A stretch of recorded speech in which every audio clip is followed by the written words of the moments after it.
माँ सिद्धिदात्री, आत्मा और पदार्थ का विवाह। कृतिका लोक में आप सभी का स्वागत है। आज हम जानेंगे माँ सिद्धिदात्री की कथा। यदि आप मेरे चैनल पे न्यू हैं तो प्लीज़ उसे सब्सक्राइब कीजिए। आपके एक सब्सक्राइब से आगे बढ़ने की मोटिवेशन मिलती है। नवदुर्गा का 9वां रूप है माँ सिद्धिदात्री। नवरात्रि के आखिरी दिन यानी कि नौमी को माँ सिद्धिदात्री की पूजा की जाती है। इस दिन भी कई भक्त अपने घरों में कंजकाओं को बिठाते हैं और उन्हें भोजन कराते हैं। कौन है माँ सिद्धिदात्री? भगवान शिव ने माँ सिद्धिदात्री की कृपा से ही 8 सिद्धियों को प्राप्त किया था। इन सिद्धियों में अणिमा, महिमा, गरिमा, लघिमा, प्राप्ति, प्रकामय, इशितव और विशितव शामिल हैं। इन्हीं माता की वजह से भगवान शिव को अर्धनारीश्वर नाम मिला, क्योंकि सिद्धिदात्री के कारण ही शिव जी का आधा शरीर देवी का बना। पुरानी कथाओं में एक और कथा बहुत प्रचलित है कि जब ब्रह्मांड में कुछ नहीं था, जब चारों ओर अंधकार था, तब एक प्रकाश यानी कि ज्योति उज्जवल हुई। तब उस ज्योति ने माँ सिद्धिदात्री का रूप धारण कर लिया। फिर उसने ब्रह्मा, विष्णु और शिव की रचना की। उन्होंने उन्हें 8 सिद्धियां प्रदान की। हिमाचल का नंदा पर्वत इनका प्रसिद्ध तीर्थ स्थल है। मान्यता ये है कि जिस प्रकार इस देवी की कृपा से भगवान शिव को 8 सिद्धियों की प्राप्ति हुई, ठीक उसी तरह इनकी उपासना करने से अष्ट सिद्धि और नवनिधि, बुद्धि और विवेक की प्राप्ति होती है। माँ सिद्धिदात्री का स्वरूप बहुत ही भव्य और बहुत ही मनमोहक है। कमल पर विराजमान 4 भुजाओं वाली माँ सिद्धिदात्री लाल साड़ी में विराजित है। इनके चारों हाथ में सुदर्शन चक्र, शंख, गदा और कमल रहता है। सिर पर ऊंचा सा मुकुट और चेहरे पर मनमन मुस्कान ही सिद्धिदात्री की पहचान है। कैसे करें माँ सिद्धिदात्री की पूजा? घी का दीपक जलाने के साथ साथ माँ सिद्धिदात्री को कमल का फूल अर्पित करना शुभ माना जाता है। इनके अलावा जो भी फल या भोजन माँ को अर्पित करें वो लाल वस्त्र में लपेट कर दें। निर्धनों को भोजन कराने के बाद ही खुद खाएं। शिव को आदिदेव माना जाता है। सिद्ध परंपरा में ये माना जाता है कि उन्होंने कठोर तपस्या के माध्यम से ये सिद्धियां प्राप्त की।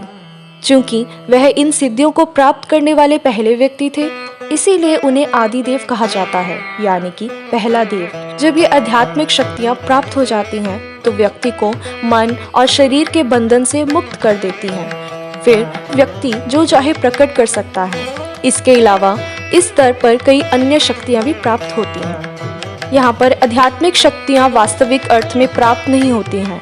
ये शक्तियाँ हमारे अंदर पहले से ही मौजूद हैं, लेकिन चूंकि हमारा उन पर प्रभुत्व नहीं है और हम उसे भूल चुके हैं, यानी कि हमारा संबंध उससे टूट चुका है, इसीलिए हम उन तक पहुँच नहीं पाते।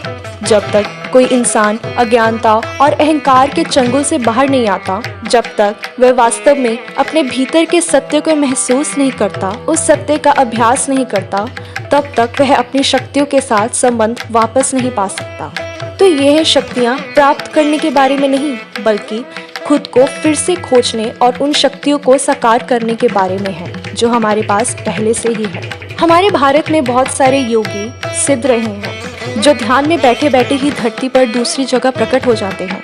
भारत को ऐसे कई योगी होने का सौभाग्य प्राप्त है, जो अभी भी इस स्तर को प्राप्त करने की राह पर है। सिद्ध वह है जो शरीर और मन पर नियंत्रण कर सकता है और इस प्रकार भीतर शिव और शक्ति का सही संतुलन ला सकता है।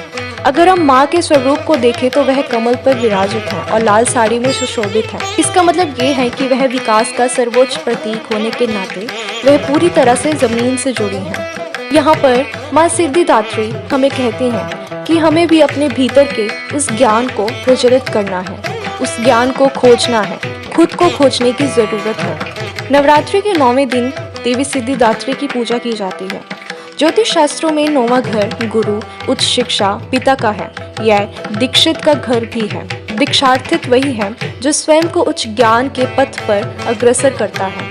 एक दीक्षार्थी को गुरु द्वारा मार्ग में दीक्षित किया जाता है। जीवन में गुरु पाना बहुत कठिन कार्य है, क्योंकि गुरु को आप नहीं ढूंढते, बल्कि एक दिन आपका गुरु आपको ढूंढ ही लेगा।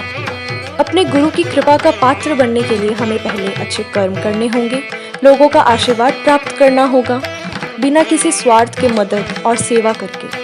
उसे उच्च ज्ञान और उच्च सत्य के लिए प्यास और भूख पैदा करनी होगी। ईश्वर को पाने के लिए अपने भीतर ध्यान केंद्रित करना होगा। जब किसी व्यक्ति के लिए ईश्वर को पाना ही जीवन की सबसे महत्वपूर्ण चीज बन जाती है और अन्य सभी चीजें अब आनंद नहीं देती, तब गुरु का आगमन होता है। हमें गुरु की तलाश नहीं करनी है, बस उनके योग्य बनना है।